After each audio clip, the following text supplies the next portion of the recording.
As Henry Ford once said, whether you think you can or you think you can't, you're right. Our minds are a powerful force behind the actions we take, how we feel about ourselves, how we view the world around us, and our relationship with others. The way we think can either be a powerful tool that we utilize to live the life we love, or we can allow it to keep us stuck, blind, and feeling defeated. So today we are talking about F, our frame of mind. We are going through a 5-video series on the 5 key shifts, or the 5 keys to shift your wellness. If you haven't watched the first 3 videos, make sure that you do that so it all really comes together for you. I'm Brandy Neller, certified nutrition counselor and founder of Wellness Shifted, where we help you to take charge of your health and wellness so you can ditch dieting, increase your energy, and live a life you love. In the medical community, it's like our body parts are split into different specialties, right? For foot pain, you see a podiatrist. For digestive issues, you see a gastroenterologist. For kidney problems, you see a nephrologist. For dementia, you see a neurologist. And the list goes on. But what if you have foot pain that is being caused by a pinched nerve in the lumbar spine? What if your digestive issues are due to depression or anxiety? What if your kidney issues are due to a poor diet? Or your dementia due to mold toxicity? As you can see, you cannot simply segment your body into parts and treat them exclusively from other functions in the body. Our bodies are so complex that rarely is a symptom that you are experiencing tied to one and only one cause. Which is why at Wellness Shifted, we take a holistic or a whole person approach to your health and wellness. We don't often think about it, ironically, but our thoughts are, or what we focus our thoughts on, can ultimately affect our health. You can't control your thoughts. Your thoughts happen, but we can choose to believe our thoughts, repeat our thoughts, or let them pass until the next thought comes along. But let's say you have a thought about your job.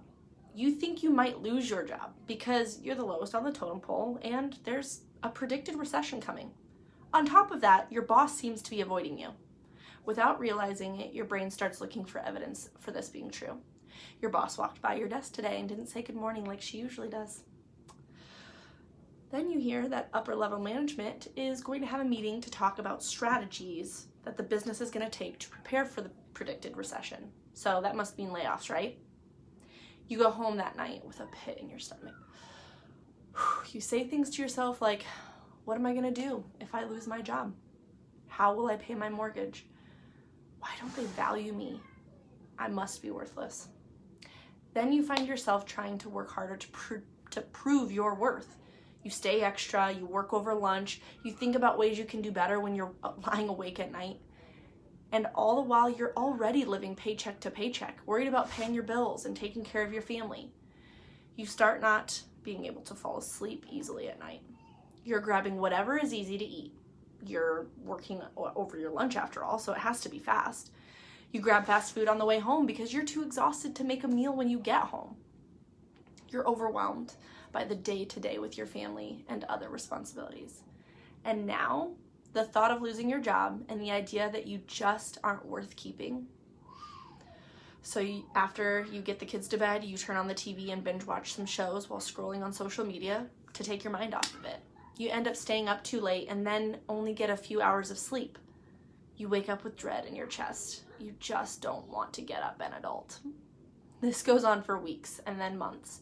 Your productivity at work wanes, even though you're really trying hard to put on a smile and do your best. But you're exhausted. You've been snacking on all the treats in the break room because you need a boost of energy, right? But you just can't find focus. You start to notice your knees are hurting, your tummy is bloated, among other things. Your clothes are uncomfortably tight, and you just don't feel well. From the outside, most people wouldn't even notice, but on the inside, you feel awful. You can see how this person's frame of mind directed their actions from what they spent their time doing and how they took care of themselves or lack thereof. And ultimately, it degraded their health and well-being. This may have been an extreme example, but it's not far off for many of us. If we aren't careful, our thoughts can take us captive. They'll keep us operating out of fear and affect every area of our lives. This is why it's so important to make sure that your frame of mind is not getting in the way of who you are meant to be in life and living a life you love. Becoming aware of your thoughts is the first step. So get curious as to what thoughts you're having on repeat. Write them down. Notice what things you say to yourself. Maybe excuses to, no matter how legitimate they are. Even things that you say to yourself about other people or circumstances. Becoming aware of your thoughts gives you access to making a shift. During my 6-week nutritional coaching program, you will learn multiple frame of mind shifting tools so that you can take charge of your health and start living a life you love. So if you're ready right now to take charge of your weight, ditch dieting, increase your energy, and live a life you love, then I'd love to talk to you. Private message me or visit wellnessshifted.com to schedule a free discover call. I'll see you for our last letter, T, in the next one.